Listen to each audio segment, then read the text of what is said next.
Hello, great people. Welcome to this episode, and I hope you're all doing well and feel happy about yourself. So, today I'll look at one of the basic makeups of a person. And let me just give you a summary of these makeups. A person is made up of their IQ, which is their intellectual capacity, which varies from a person to person. And there's I don't know, a theory or it's just a fact that you can't improve your IQ. Then there is the EQ. This is the emotional intelligence. It varies from person to person. And unfortunately, the system or the education focuses so much on our IQ and does not teach us about the relevance of our EQ. Then lastly, we have their personality. So I hope that you at this point you know that people are made up of different personalities, but the good thing is that you can change your personality based on the experiences you have, and you decide to tame the human animal in you, be kind to others, and now develop the 2.0 version of yourself, as one of my online mentors, Bedros Kulian, always talks about.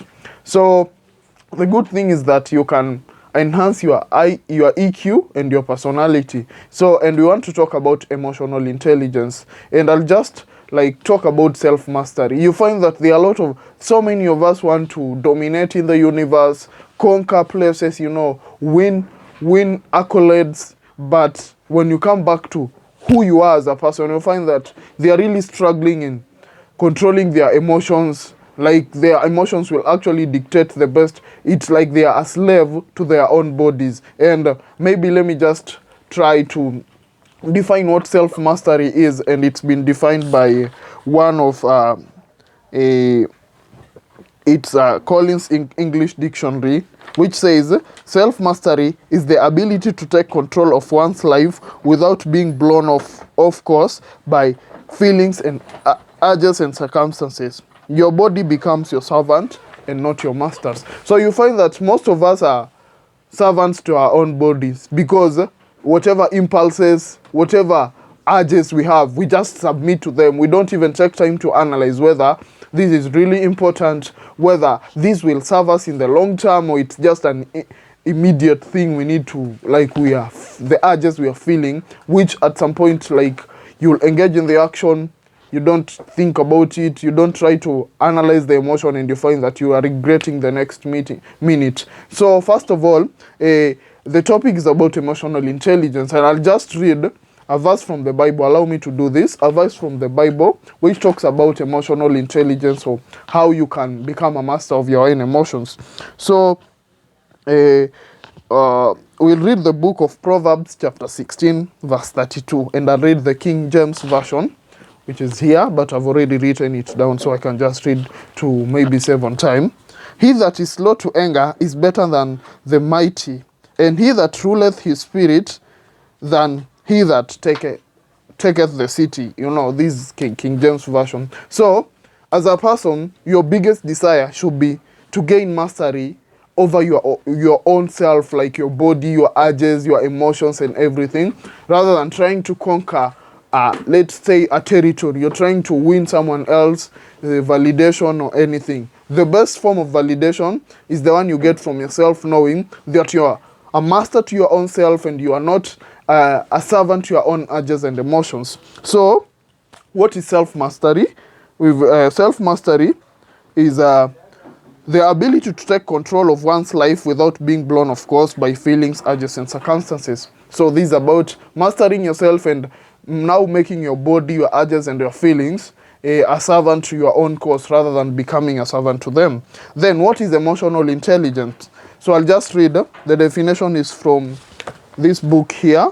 You can go look for this book, by the way. I'll just introduce you to many books, because this is what has made me the person that I am today. So go look for a copy of this book. It's called Emotional Intelligence by Daniel Goleman, and it says why it can matter more than IQ. So we tend to overrate the role that IQ can play in a person's life, but the EQ plays a very significant role, because the EQ will affect how you manage your relationships, your personal goals. Because, okay, first of all, there's been this ideology in the matrix, or let me just talk about I don't know if I should call it a metaverse, where, like, people have been on the left wing and the right wing. So the left wing tells you your emotions are valid.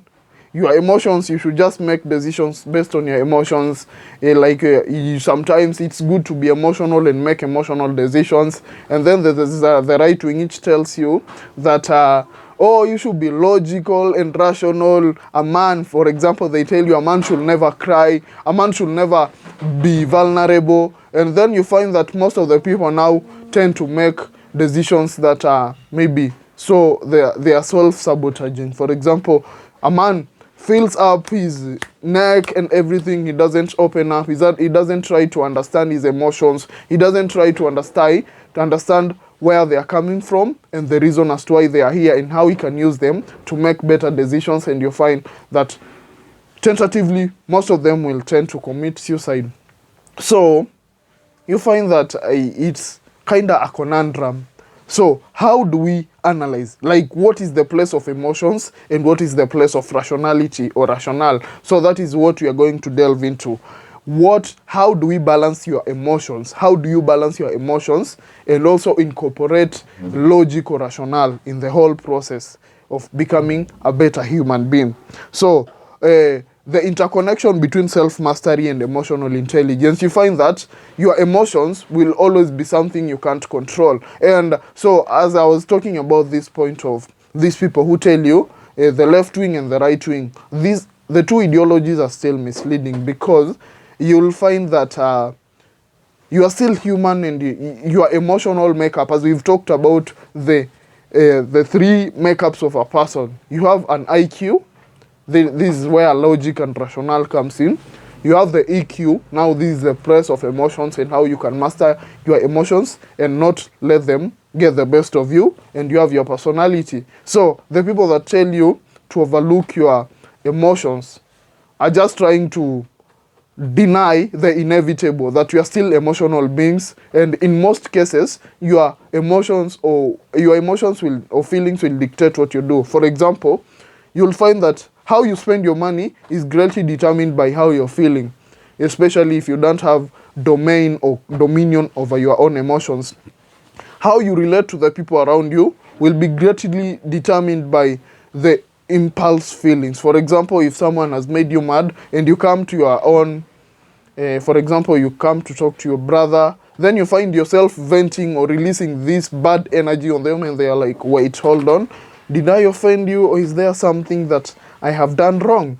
And so I want to help you understand, like, from the human nature or the biological supposition or the justification as to why we can't be on the left wing, where we are making crappy decisions, where we are slaves to our own emotions, and this right wing, where they tell us to be just rational or to be logical. We shouldn't cry, we shouldn't vent, or we shouldn't be vulnerable. You should never consider your emotions when you're making a decision. So you find that I'll look at the nature of the human brain. So we all know at this point, if you've been through high school, that your neurons, or the way the feelings, or we call them the five senses, which is the touch, sight,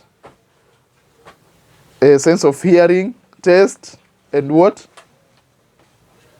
I don't remember the last one. My apologies. So these are transmitted to the brain through electric signals, which call.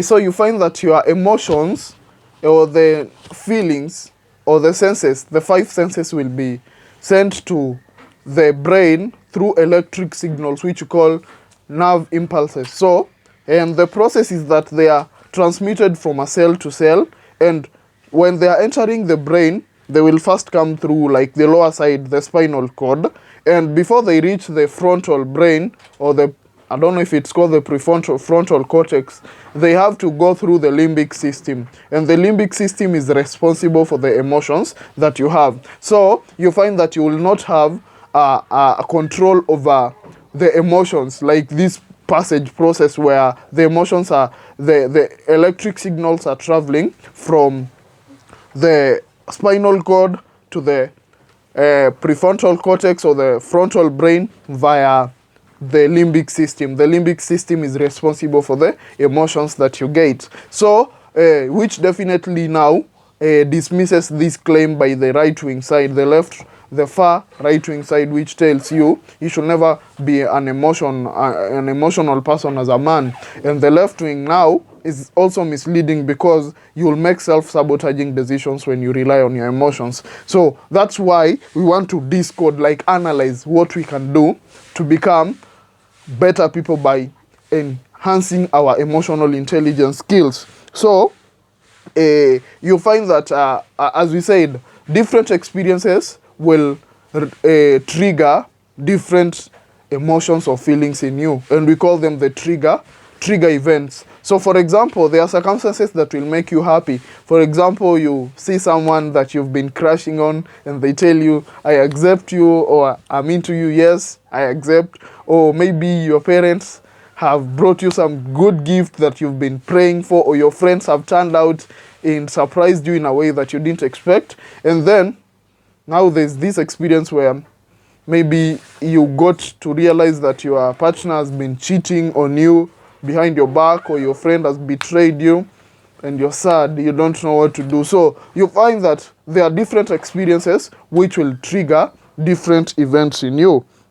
And that's, we can categorize them. When you look at page, let me just open for you, you can just allow me, page 15 of the Emotional Intelligence book by Daniel Goleman. You just go look for it. He categorizes the feelings, the intensity of feelings, into high, medium, and low. Then he categorizes now the different tenets. We have happy, sad, angry, which I call happiness, sadness, anger, fright, and shame. So now in the different intensities, we have high, medium, and low. So there are different categories in there, and you can, by the way, I just urge you to go and buy this book if you want to become a better person at managing your emotions and developing your emotional intelligence skills.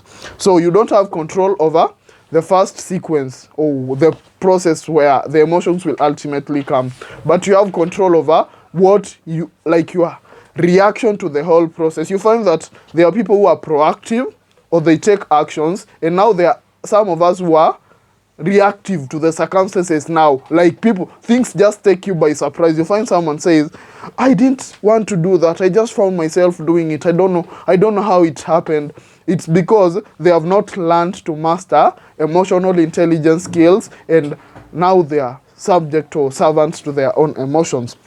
So there are two different tenets of emotional intelligence. One is a personal competence. That is, it's made up of self-awareness and self-management, and we'll focus on this today. And the other part is social competence. This is about managing your own relationships, and it's also made up of 2 points. So personal competence is your ability to stay aware of your emotions and manage your behaviors and tendencies. Then we have social competence, which is the ability to understand other people's moods and behaviors and motives in order to improve the quality of your relationships.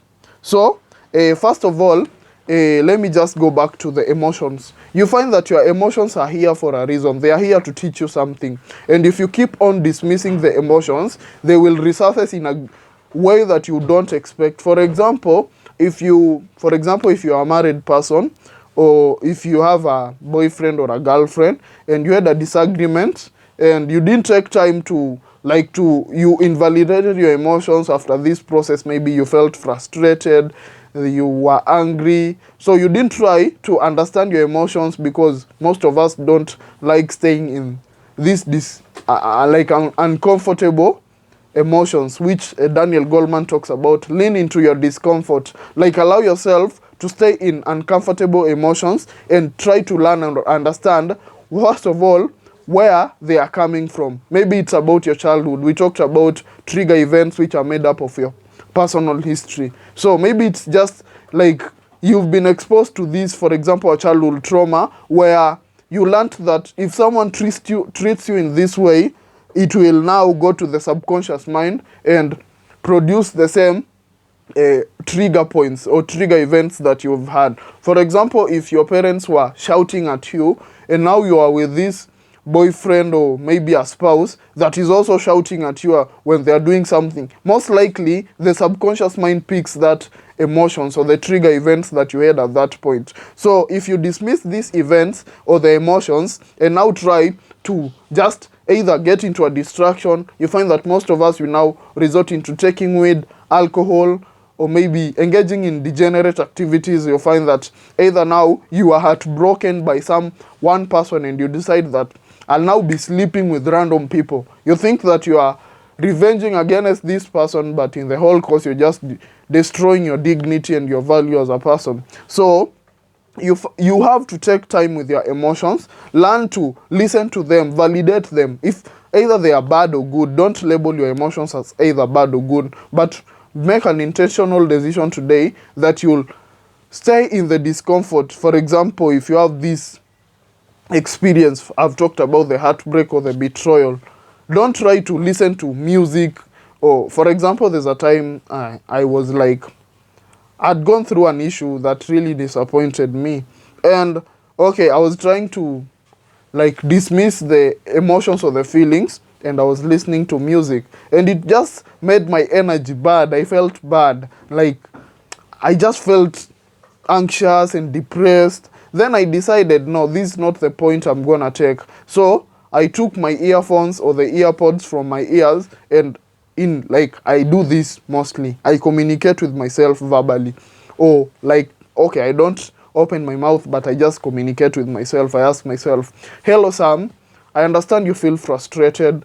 What is it? Tell me how you're feeling. And so the subconscious mind answers me. It's like a dialogue I have, or the self-talk. Then I tell myself, yeah, I know, it's bad, it happened, but okay, maybe what was your own fault in this, and what do you think your emotions are communicating to you? Maybe did you try to analyze whether this person, there were red flags that you ignored? I'm not talking about being in a relationship. I'm just talking about friendships. So maybe I fell out with one of my friends, and it really took me to a very low point. So I was kind of trying to invalidate the emotions, and it hit me, so I just decided to face them. So that is what I want you to understand. First of all, do not try to distract yourself from the emotions, either good or bad. So stay or lean into the discomfort and try to understand the reason as to why these emotions are here. Like, what are they kind of trying to make you learn? And now in the process, you find that the emotions serve their cause and then they disappear. So if you don't try to understand or be aware of the emotions, they will resurface in a very pathetic way. That is now the animal version of you, who will be slapping the kid, or you slap your younger sibling, or you shout at someone else who is just talking to you in a polite way. That is because you've distracted, or you have avoided to lean into your discomfort. So let me just continue, and you'll allow me for this.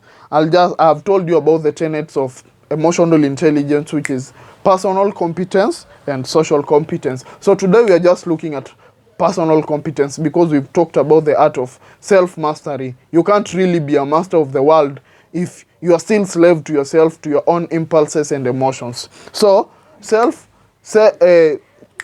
personal competence is made up of self-management, self-awareness. So this is the awareness, being aware of your own emotions and tendencies. And now we have self-management, which is the ability to use your self-awareness or the awareness of your emotions to stay flexible and direct your behavior positively.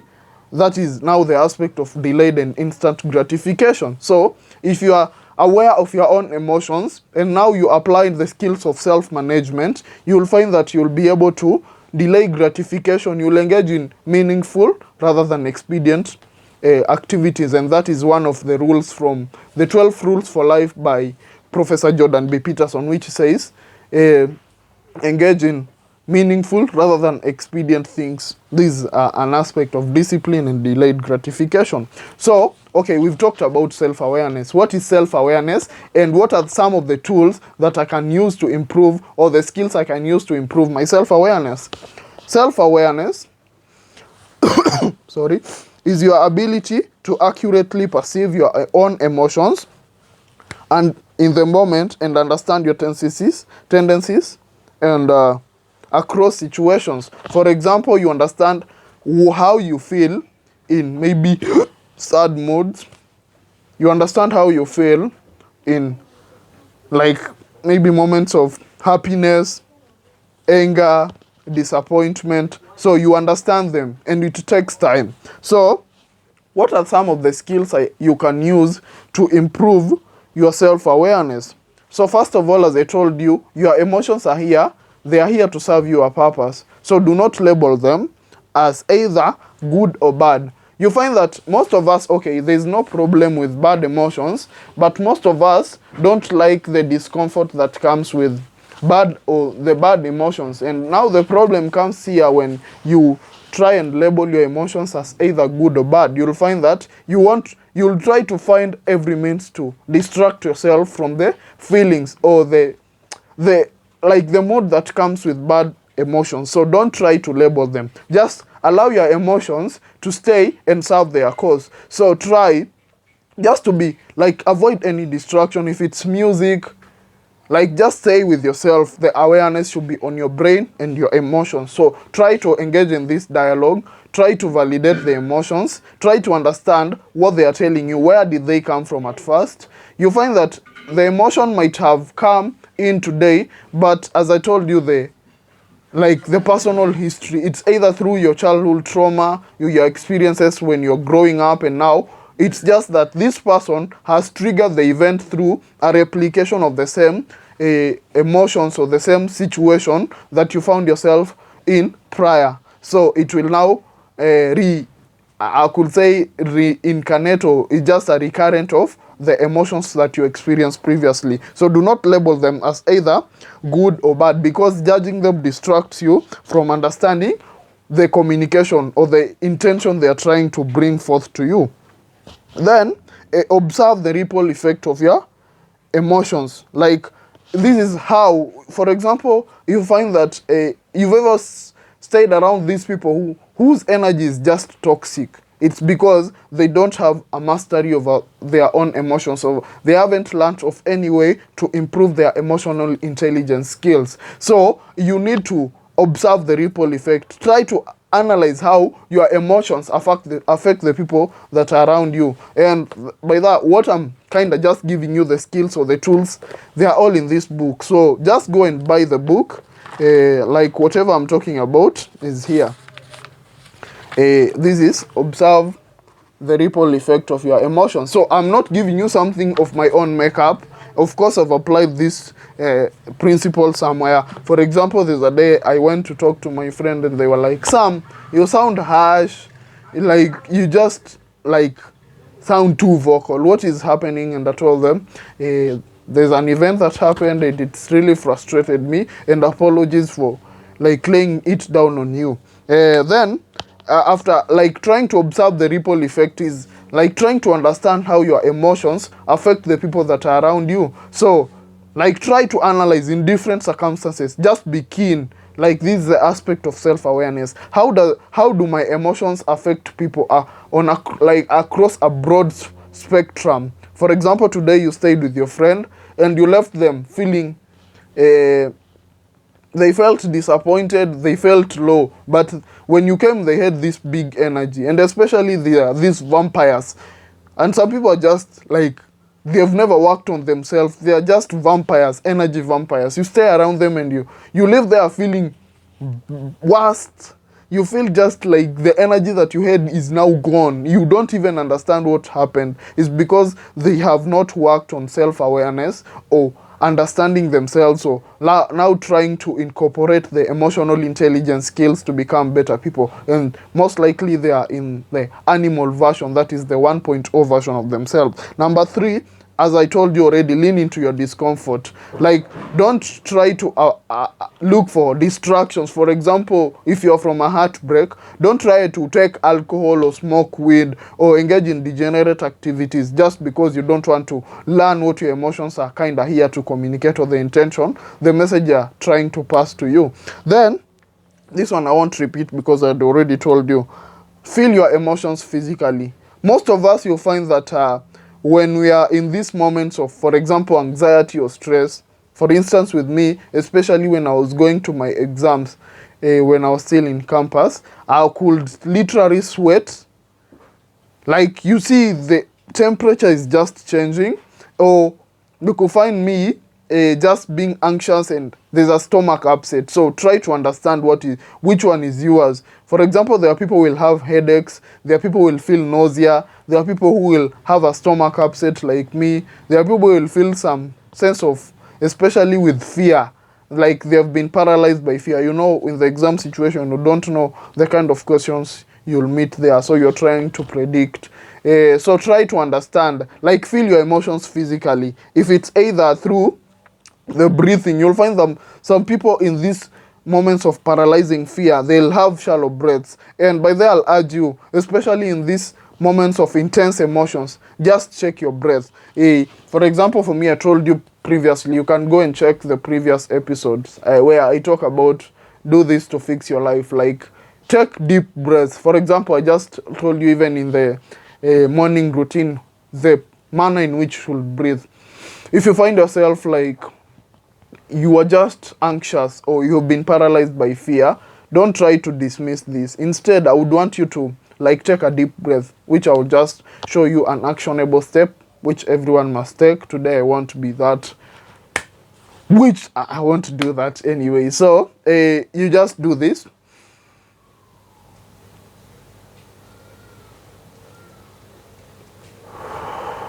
That is what I want you to do. So you'll find that breathing will help you with that is self-management, which will come to. So, but allow yourself, feel your emotions physically. If it's either the stomach upset, if it's either the headache, it helps you be more aware, like, of your emotions, not trying to dismiss them or engage in distractions. Then know who and what pushes your buttons. So, like, your patterns, the history you have. What are some of the people that remind you of your history or your childhood experience or the kind of traumatic experiences you went through, so that you won't now regurgitate the same experiences you had in the past and now be a pathetic person who doesn't have self-mastery or is still a slave to their urges and impulses. Then keep a journal about your emotions. Especially, this is something I've been doing for a very long time. When I come to the house, I do journals about my emotions. So, for example, in my morning routine, if there's something that affected me, maybe like yesterday, I felt disappointed by this person and I reacted in a weird way, I would try to sit down and understand. By the way, did I have to overreact? Did I really stay in the animal version of me or the 2.0 version of me, like the human kind person?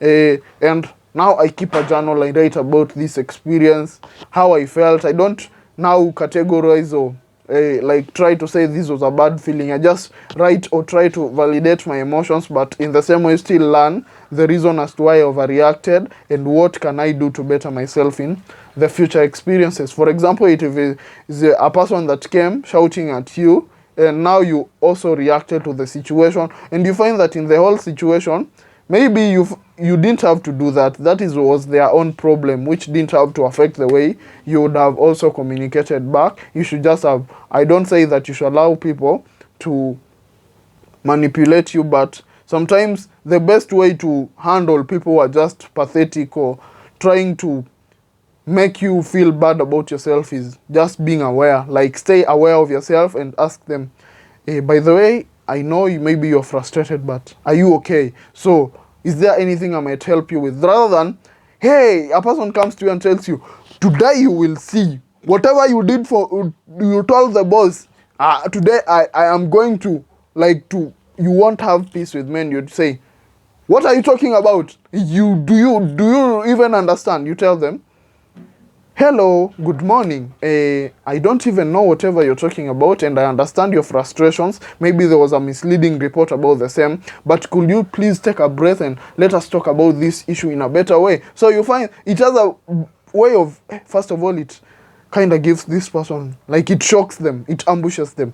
I expected maybe this person, if that is their nature, I expected him to react in this way, or I expected her to react in this way, but she was cool and calm, and it gives them a perspective that they don't have power over you, and that is the aspect of self-mastery we are talking about. Then stop and ask yourself what the things that you do. You find that there are some people who never take time to understand whatever they are doing. Today you'll meet them shouting at a young person, for example, and I feel very bad talking about this experience. There's a time I went for a haircut at some barber shop, and that is why I told you, really try to understand your childhood experiences.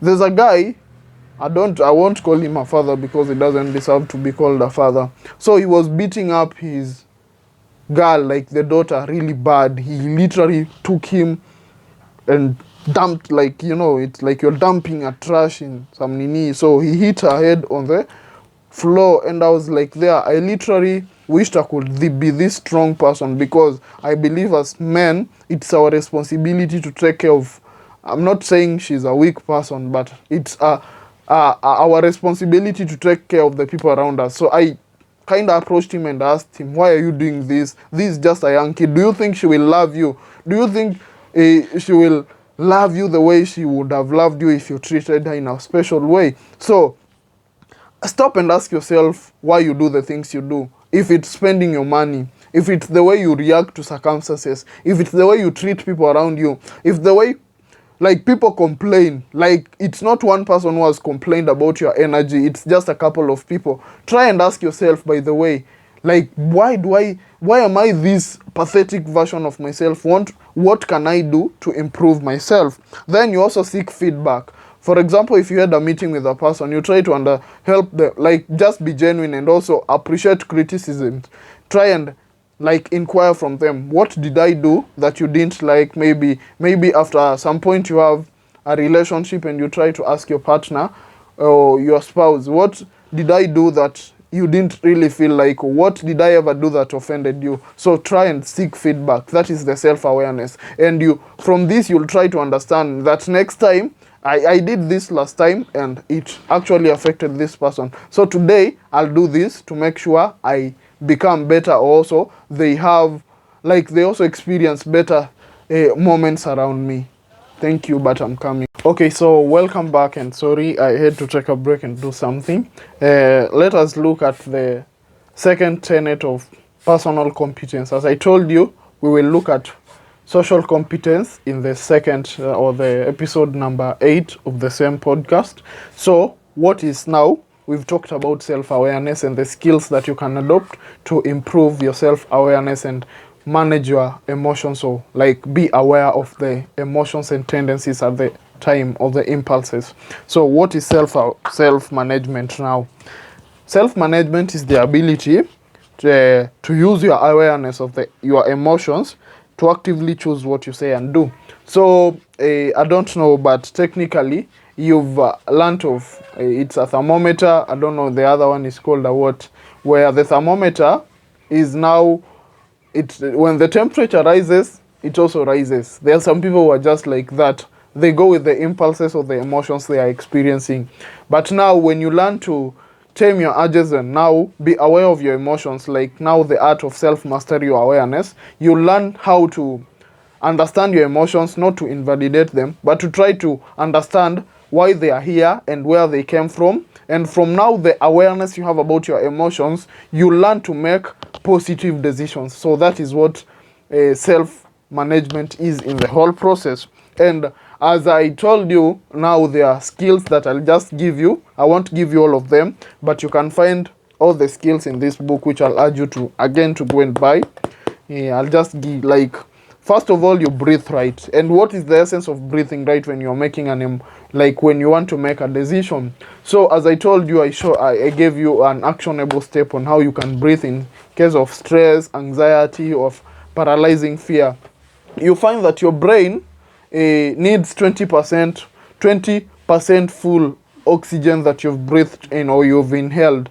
And now, most of us tend to breathe in a shallow manner. And now, the body gives priority to the basic function. So if you breathe shallow, it means that the rate of your oxygen intake will be low. So the priority will be given to the basic functions of like metabolism, what you need to move your hands, the energy you need, like the process of the heartbeat and everything. So now it means if you don't breathe in enough capacity of oxygen, your brain won't have the enough amount of oxygen it needs to actualize the logical, the rational processes. That's why you tend to make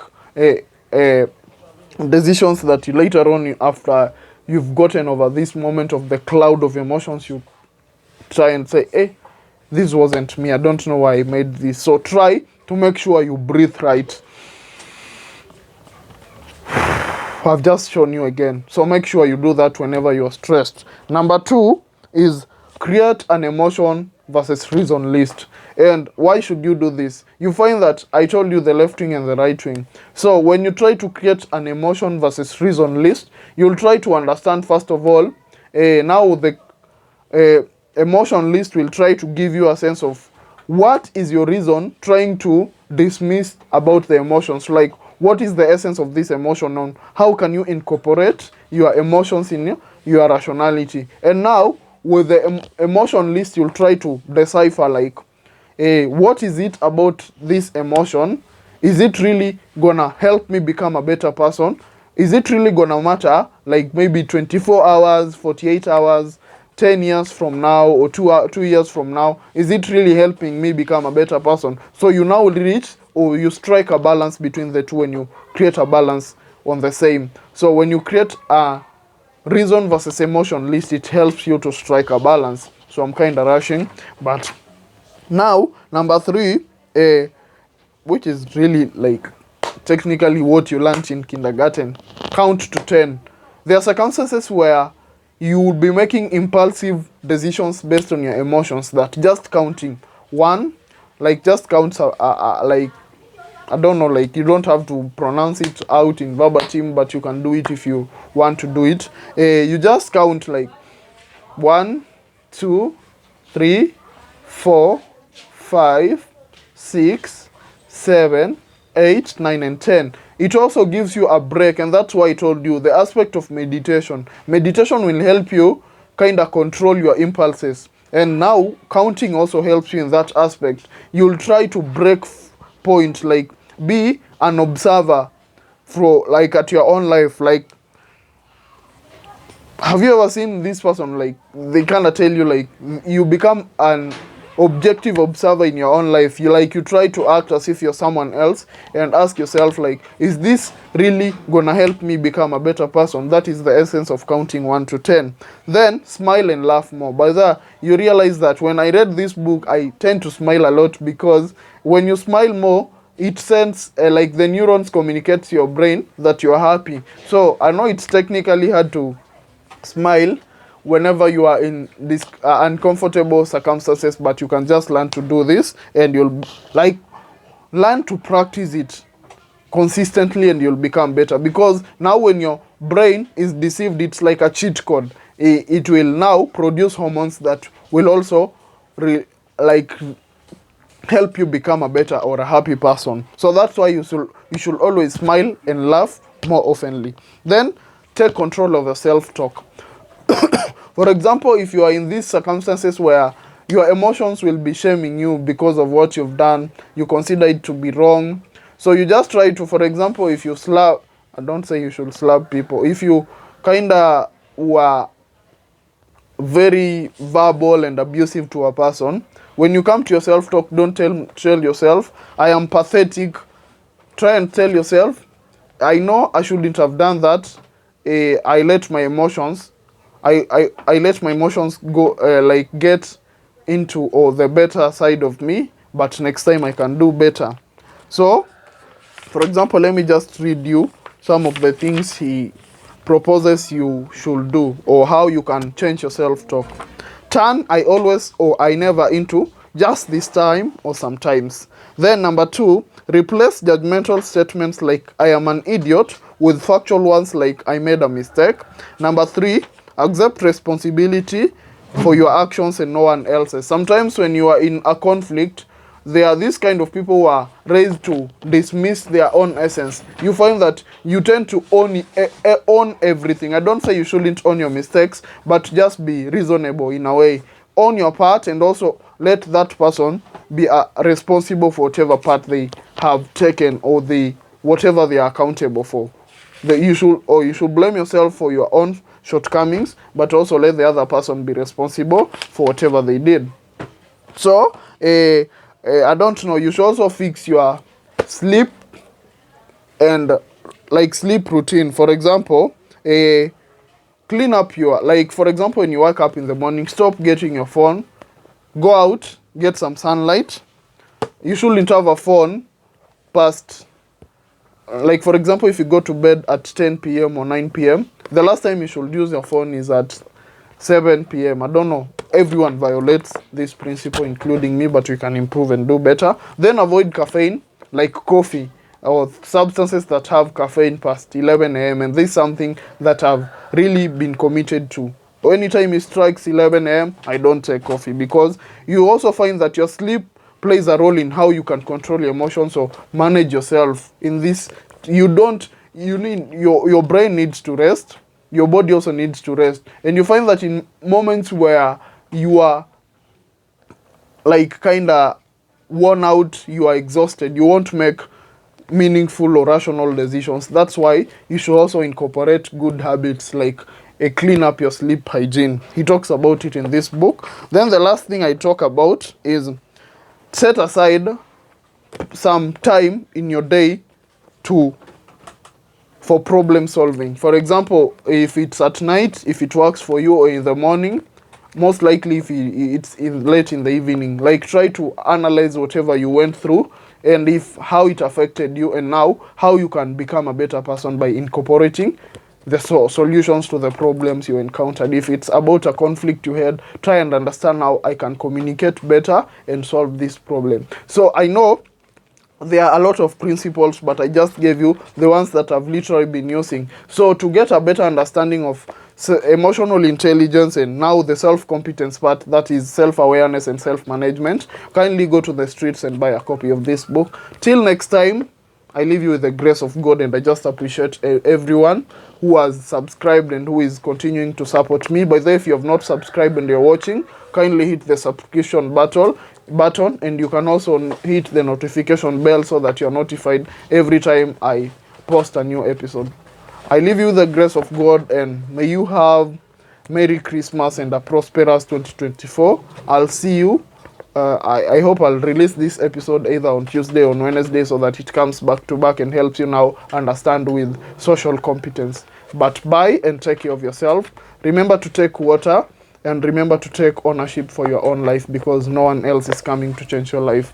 So there's a quote from one of my online mentors that I always finish with. That is Bedros Kullian. By the way, you can go and watch his podcast or just his channel on YouTube, Bedros Kullian. Average is the enemy. Success is your own responsibility, and change can happen in an instant if you decide to flip the switch. Peace.